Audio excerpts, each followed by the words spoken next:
देशाचे यशस्वी पंतप्रधान सन्माननीय नरेंद्रभाई मोदी 27 तारखेला दुपारी 5 वाजता तपोवन मैदानामध्ये जिल्ह्यातील तमाम मतदार बंधू भगिनींना संबोधित करणार आहेत। एकंदरीतच गेल्या 10 वर्षाची त्यांची यशस्वी कारकीर्द पाहता लोकांचा प्रचंड उत्साह या सभेसाठी आहे।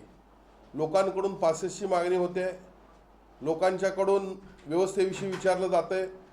या एकंदरीत सभेसाठी 2 लाखाची गर्दी या ठिकाणी कोल्हापुरात होईल असा आमचा विश्वास आहे।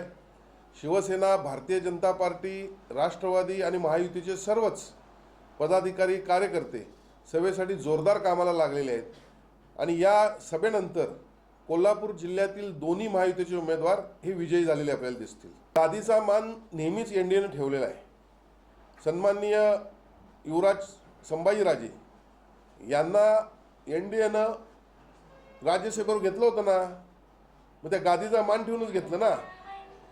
खरं म्हणजे आज छत्रपती शाहू महाराजांचं मत जरी एनडीएच्या विरोधात असतं तरी महाआघाडीला मोठी संधी होती की या ठिकाणी त्यांना राज्यसभेवर घेणं आणि त्यामुळे गादीचा मान आपल्याला प्रश्न उद्भवला नसता।